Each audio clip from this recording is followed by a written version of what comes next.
ಇನ್ನು ರಾಜ್ಯದ ಬೈ ಎಲೆಕ್ಷನ್ಗೆ ಸಂಬಂಧಪಟ್ಟಂತೆ ದಾವಣಗೆರೆಯ ದಕ್ಷಿಣ ಕ್ಷೇತ್ರದ ಬೈ ಎಲೆಕ್ಷನ್ ವಿಚಾರ, ಅದರಲ್ಲೂ ಕೂಡ ಕಾಂಗ್ರೆಸ್ಸಿಗೆ ಈಗ ಬಂಡಾಯ ಅಭ್ಯರ್ಥಿಯಾಗಿ ಎದ್ದು ನಿಂತಿರುವಂತಹ ಸಾದಿಕ್ ಪೈಲ್ವಾನ್ ಅವರು ದೊಡ್ಡ ತಲೆನೋವಾಗಿಬಿಟ್ಟಿದ್ದಾರೆ.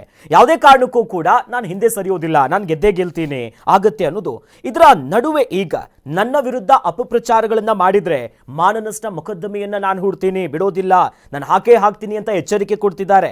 ಇನ್ನು ಕಣದಲ್ಲಿ ಬರೋಬ್ಬರಿ 22 ಮುಸ್ಲಿಂ ಸಮುದಾಯದ ಅಭ್ಯರ್ಥಿಗಳು ಕೂಡ ಇದ್ದು ಈ ವೋಟ್ಗಳು ಡಿವೈಡ್ ಆಗುವಂತ ಎಲ್ಲಾ ಲಕ್ಷಣ ಇದೆ. ಈಗ ಕಾಂಗ್ರೆಸ್ಸಿಗೆ ತಲೆನೋವಾಗ್ತಿದೆ. ಇದಕ್ಕೆ ಸಂಬಂಧಪಟ್ಟಂತೆ ಸಾದಿಕ್ ಪೈಲ್ವಾನ್ ಅವರು ಮಾತನಾಡಿದ್ದಾರೆ, ನೋಡ್ಕೊಂಡ್ ಬರೋಣ.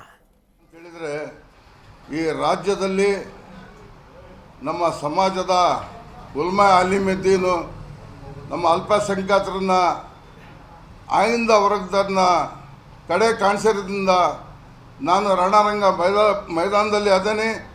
ಯಾವ ಕಾರಣಕ್ಕೂ ಯಾವ ಕ್ಷಣಕ್ಕೂ ನಾನು ಹಿಂದಕ್ಕೆ ಪಡೆಯೋದಿಲ್ಲ. ನಿಮ್ಮ ಮೂಲಕ ನಾನು ಹೇಳೋಕ್ಕೆ ಇಷ್ಟಪಡ್ತೀನಿ, ದಯವಿಟ್ಟು ನಿಮ್ಮನ್ನು ನಾನು ಯಾವಾಗಲೂ ತಿರಸ್ಕಾರ ಮಾಡಿಲ್ಲ, ಮಾಧ್ಯಮರಿಗೆ ಮಾಡೋದು ಇಲ್ಲ. ಮುಂದಾಗಿ ನಾ ಅಧಿಕಾರದಾಗಿರಲಿ ಬಿಡಲಿ, ನಾನು MLA ಆಗಲಿ ಬಿಡಲಿ, ಮಾಧ್ಯಮರಿಗೆ ನಾನೆಲ್ಲ ನನ್ನ ಸೋದರರು, ನನ್ನ ಮಾಂಧವರು, ನನ್ನ ಅಣ್ಣ ತಮ್ಮಂದರೊಂದು ತಿಳ್ಕೊತೀನಿ. ನನ್ನ ರಾಜ್ಯದಲ್ಲಿ ಜನಗಳಿಗೆ, ಇಡೀ ರಾಜ್ಯದಲ್ಲಿ 2008ರಲ್ಲಿ ನಾವು ತಕ್ಕಂಥ ಪಾಠ ಕಾಂಗ್ರೆಸ್ಸಿಗೆ ನಾವು ತಿಳಿಸ್ತೀವಿ, ಮಾಡ್ತೀವಿ. ಇಡೀ ರಾಜ್ಯದಲ್ಲಿ ಅಡ್ಡಾಡಿ ಮೈನಾರಿಟಿಗೆ, ಆಯಿಂದ ಜನಕ್ಕೆ ಸಾದಿಕ್ ಪೈಲ್ವಾನ್ ಅವರು ತೊಡೆ ತಟ್ಟಿದ್ದಾರೆ. ಯಾವುದೇ ಕಾರಣಕ್ಕೂ ಕೂಡ ನಾನು ಹಿಂದೆ ಸರಿಯೋದಿಲ್ಲ. ದೊಡ್ಡ ಮಟ್ಟದ ಬಿಸಿ ತುಪ್ಪ ಇದು ಕಾಂಗ್ರೆಸ್ಸಿಗೆ.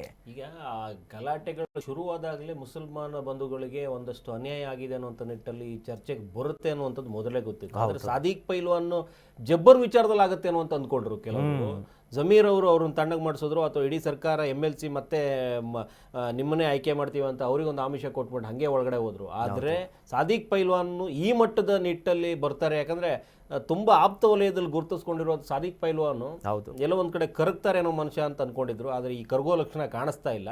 ಯಾಕಂದ್ರೆ ಈ ಹಿಂದೆ ಕೂಡ ಅವರಿಗೆ BJP ಜೊತೆಗೇನೋ ಮರ್ಜ್ ಆಗ್ಬಿಟ್ಟಿದ್ರೇನೋ, ಇದು ಲೋಕಸಭಾ ಚುನಾವಣೆಯಲ್ಲಿ ಇವರು ಕೂಡ ಸದ್ದು ಮಾಡಿ ಹಂಗೆ ತಣ್ಣಗಾಗ್ಬಿಟ್ಟಿದ್ರು. ಅದೇ ಕೆಲಸ ಇಲ್ಲೂ ಆಗತ್ತೇನೋ ಅಂತ ಅನ್ಕೊಂಡ್ರೆ ರಣರಂಗದಿಂದ ನಾನು ಹಿಂದೆ ಸರಿಯೋದಿಲ್ಲ, 22 ಅಭ್ಯರ್ಥಿಗಳು ಇನ್ನೂ ಇದ್ದಾರೆ, ಮತ ಡಿವೈಡ್ ಮಾಡ್ತಾರೆ, ಕಾಂಗ್ರೆಸ್ನ ಮುಗಿಸ್ತಾರೆ ಅನ್ನುವಂಥ ನಿಟ್ಟಲ್ಲಿ ಅವ್ರು ಮಾತಾಡ್ತಾ ಇದ್ದಾರೆ. ಅವ್ರಿಗೆ ಗೆಲುವು ಮುಖ್ಯನೋ ಅಲ್ಲ ಅನ್ನೋ ಕಾನ್ಸೆಪ್ಟ್. ನಮಗೆ ಈ ಸರಿ ವಂಚನೆ ಮಾಡಿದ್ದಾರೆ, ಆದ್ರೆ ಆ ಕುಟುಂಬದ ಅಭ್ಯರ್ಥಿ ಗೆಲುವು ಕಾಣಬಾರದು ಅನ್ನುವಂಥ ನಿಟ್ಟಲ್ಲಿ ಹೋರಾಟ ಮಾಡ್ದಂಗಿದೆ.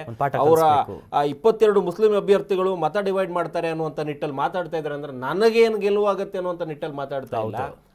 ಮೊನ್ನೆವರೆಗೂ ನಾನು ಗೆಲ್ಲಬೇಕು ಅನ್ನುವಂಥ ನಿಟ್ಟಲ್ಲಿದ್ರು. ಇವತ್ತು ನಾನು ಗೆಲ್ತೀನೋ ಬಿಡ್ತೀನೋ ಅನ್ನೋ ಕಾನ್ಸೆಪ್ಟ್ ಅಲ್ಲ ಅವ್ರಿಗೆ ಈಗ ತಲೆಯಲ್ಲಿರೋದು. ಅವರಿಗೆ ಆ ಕುಟುಂಬದಿಂದ ವಂಚನೆ ಆಗಿದೆ. ಸಮುದಾಯ ನಮ್ಮದು, ಅವ್ರನ್ನ ಶಕ್ತಿ ತುಂಬುತ್ತಾನೆ ಬಂತು. ಅಲ್ಲಿಂದ ಇಲ್ಲಿವರೆಗೂ ದಕ್ಷಿಣ ಉತ್ತರ ಎರಡನ್ನೂ ಅದೇ ಕುಟುಂಬಕ್ಕೆ ಮಾಡ್ತಾ ಬಂದ್ವಿ. ಈ ಭಾಗದಲ್ಲಿ ಉತ್ತರದಲ್ಲಿ ಇವರಿಗೆ ದಕ್ಷಿಣದಲ್ಲಿ ಅವಕಾಶ ಇತ್ತು, ಆದ್ರೆ ಕೊಡುವಂಥ ಅವಕಾಶ ಇದ್ರೂ ಕೂಡ ಇವರಿಗೆ ಈ ಬಾರಿ ಕೊಟ್ಟು ಮುಂದಿನ ಬಾರಿ ಬೇರೆ ಏನಾದರೂ ರಿಕ್ವೆಸ್ಟ್ ಮಾಡಿದ್ರು ಕೂಡ ಬಿಟ್ಕೊಡೋ ಪರಿಸ್ಥಿತಿಯಲ್ಲಿ ಇದ್ವೇನೋ ಅನ್ನೋಂಥ ನಿಟ್ಟಲ್ಲಿ ಮಾತುಗಳು. ಆದರೆ ಮುಸ್ಲಿಂ ಸಮುದಾಯಕ್ಕೆ ಈ ರೀತಿ ವಂಚನೆ ಮಾಡಿದರೆ ನಮ್ಮ ಸಮುದಾಯಕ್ಕೋಸ್ಕರ ನಾವು ಹಿಂದೆ ಸರಿಯುವಂಥ ಮಾತೇ ಇಲ್ಲ ಅನ್ನುವಂಥ ನಿಟ್ಟಲ್ಲಿ ಮಾತಾಡ್ತಾ ಇರೋದು ನೋಡಿದ್ರೆ ಎಲ್ಲೋ ಒಂದು ಕಡೆ ಪೈಲ್ವಾನು ಗಟ್ಟಿಯಾಗಿ ನಿಂತುಕೊಂಡಂಗೆ ಇದೆ. ಅಖಾಡದಲ್ಲಿ ಗಟ್ಟಿಯಾಗಿ ನಿಂತಂಗಿದೆ ಇಳಿದು. ಸೊ ಇದನ್ನ ನೋಡ್ತಾ ಇದ್ರೆ ಶಾಮ್ನೂರು ಕುಟುಂಬಕ್ಕೆ ಸ್ವಲ್ಪ ಭಯ ಬಂದಿರಬಹುದು. ಸಮರ್ಥ್ಗೆ ಟಿಕೆಟ್ ಸಿಕ್ಕಾಗ ಇವ್ರನ್ನೆಲ್ಲ ಮನವೊಲಿಸಿ ಮತ್ತೆ ವಾಪಸ್ ತಗೋತಾರೆ, ನಾಮಪತ್ರ ವಾಪಸ್ ಪಡೆಯಲಾಗತ್ತೆ ಅನ್ನುವಂಥ ನಿಟ್ಟಲ್ಲಿ ಮಾತಾಯಿತು. ಎಲ್ಲೋ ಒಂದ್ ಕಡೆ ಅವ್ರನ್ನ ಇನ್ನೂ ವಿಶ್ವಾಸಕ್ಕೆ ತಗೊಳಕ್ ಆಗ್ತಾ ಇಲ್ಲ ಆ ಕುಟುಂಬಕ್ಕೆ ಅಂತ ಅನ್ಸುತ್ತೆ.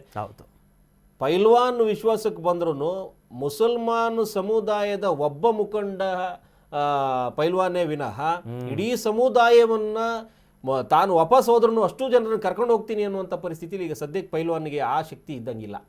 ಈಗಾಗಲೇ 4-5 ವರ್ಷದ ಹಿಂದೆ ಇದ್ರೆ ಅದೊಂದಿತ್ತು, ಪೈಲ್ವಾನ್ಗೆ, ಸಾದಿಕ್ ಪೈಲ್ವಾನ್ಗೆ ಆ ಶಕ್ತಿ ಇತ್ತು. ಆದ್ರೆ ಈಗ ತಾನೊಬ್ಬ ವಾಪಸ್ ನಾಮಪತ್ರ ತಗೊಂಡು ಮತ್ತೆ ಶಾಮ್ನೂರ್ ಅವ್ರ ಟೀಮ್ ಜೊತೆಗೆ ಸೇರ್ಕೊಂಡ್ರು ಇಡೀ ಮುಸಲ್ಮಾನ್ ಸಮುದಾಯನ ಸೆಳಿತೀನಿ ಅನ್ನುವಂಥ ಕಾನ್ಸೆಪ್ಟ್ ಅವ್ರಿಗೆ ಇದ್ದಂಗಿಲ್ಲ ಈಗ ಸದ್ಯಕ್ಕೆ.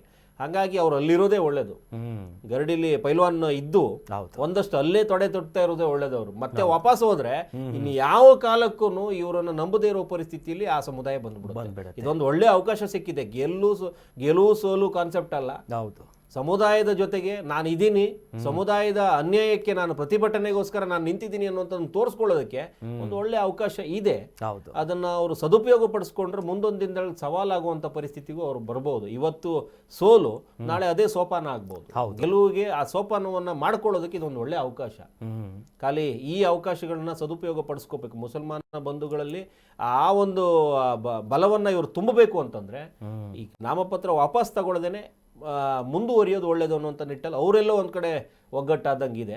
ಹಂಗಾದ್ರೆ ಒಂದಷ್ಟು ಸಮರ್ಥಗೆ ಬಲ ಕುಗ್ಗುತ್ತೆ. ಬಿಜೆಪಿ ಈ ಕಾಂಗ್ರೆಸ್ ಅನ್ನುವಂಥ ನಿಟ್ಟಲ್ಲಿ ನೋಡಿದ್ರೆ ಬಲ್ಲ ಮೂಲಗಳು ಹೇಳ್ತಾ ಇರೋದು ಏನಂತಂದ್ರೆ ದಾಸ ಕರಿಯಪ್ಪನ್ ಹಾಕಿದ್ದೆ ಇವ್ರಿಗೆ ಪುಷ್ಟಿ ಕೊಡಕ್ಕೆ ಅನ್ನುವಂಥ ನಿಟ್ಟಲ್ಲಿ ಮಾತಾಗ್ತಾ ಇದೆ.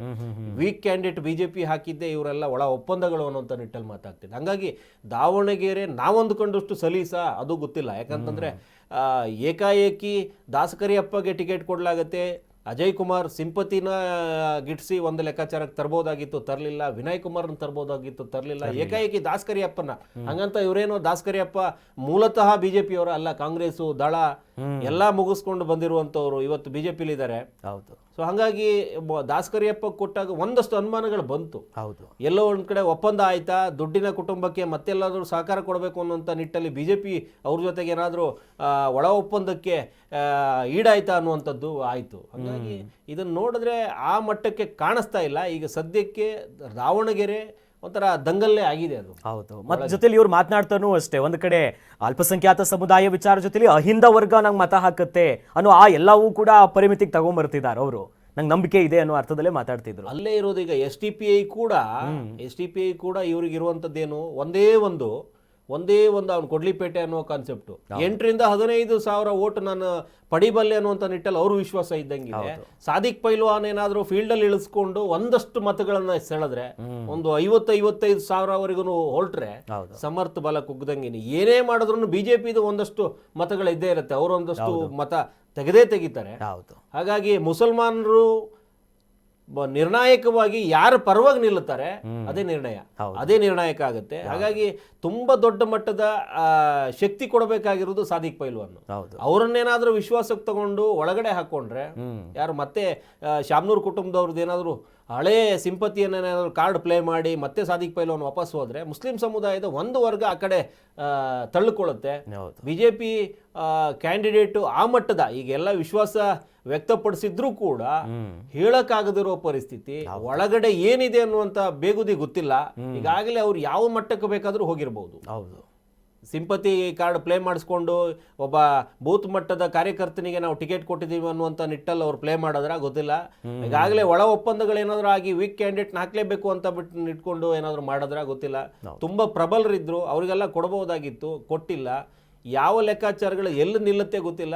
ಹೈಕಮಾಂಡ್ನ ನಿಲುವು ಏನಾದರೂ ಆ ಸಿಂಪತಿಯ ಮೇಲೆ ಗೆದ್ದು ಬರುವಂಥ ಪ್ರಯತ್ನದಡಿಯಲ್ಲಿಂದ ಏನಾದರೂ ತಗೊಂಡ್ಬಂದಿದ್ದಾರ, ಅಥವಾ ಈಗ ಶಾಮ್ನೂರ್ ಅವರ ಒಳ ಒಪ್ಪಂದಕ್ಕೆ ಬಿದ್ರ ಸಾದಿಕ್ ಪೈಲ್ವಾನ್ ಪ್ರಯತ್ನ ಏನಾದರೂ ಸಫಲ ಆಗತ್ತಾ, ಈ ನಿಟ್ಟಲ್ಲಿ SDPI ಅವರಿಗೆ ಸಾಥ್ ಕೊಡುತ್ತಾ, ಮುಸಲ್ಮಾನ್ ಬಂಧುಗಳೆಲ್ಲ ಸೇರ್ಕೊಂಡ್ರೆ ಸಾದಿಕ್ ಪೈಲ್ವಾನ್ಗೆ ಬಲ ಬರೋದ್ರಲ್ಲಿ ಏನು ಇದಿಲ್ಲ. ಯಾಕಂದ್ರೆ ಅಹಿಂದ ಮತಗಳು ಏನಾದ್ರು ತಿರುಗಿದ್ರೆ ಪಕ್ಷೇತರ ಕೂಡ, ಯಾಕಂದ್ರೆ ಈ ಹಿಂದೆ ಲೋಕಸಭೆಯಲ್ಲೂ 40-42 ಸಾವಿರ ಮತಗಳು ಬಿಜೆಪಿಯ ವಿನಯ್ಗೆ ಬಿದ್ದಿಬಿಟ್ಟಿತ್ತು. ಹೌದು, ಅಹಿಂದ ಮತಗಳೇ ಅಲ್ಲಿ ಬಿದ್ದಿರುವಂಥದ್ದು 40-42 ಸಾವಿರ ಬಿದ್ದುಬಿಟ್ಟಿತ್ತು. ಹಾಗಾಗಿ ಈ ರೀತಿ ಬೆಳವಣಿಗೆ ದಾವಣಗೆರೆ ನಿರೀಕ್ಷೆ ಮಾಡದಂಥದ್ದು ಪರಿಸ್ಥಿತಿ ಇಲ್ಲ. ದಾವಣಗೆರೆಯಲ್ಲಿ ಆ ಪರಿಸ್ಥಿತಿ ಇದೆ. ಹೌದು, ಇನ್ನೂ ಒಂದಷ್ಟು ದಿನಗಳಿರೋದ್ರಿಂದ ಕಾಕತಾಳೀಯ ಏನ್ ಬೇಕಾದ್ರೂ ಆಗ್ಬೋದು, ನಿರೀಕ್ಷಿಸಬೇಕಷ್ಟೇ. ಕರ್ನಾಟಕ ನ್ಯೂಸ್ ಬೀಟ್ ಫಾಲೋ ಮಾಡಿ, ಸಬ್ಸ್ಕ್ರೈಬ್ ಮಾಡಿ.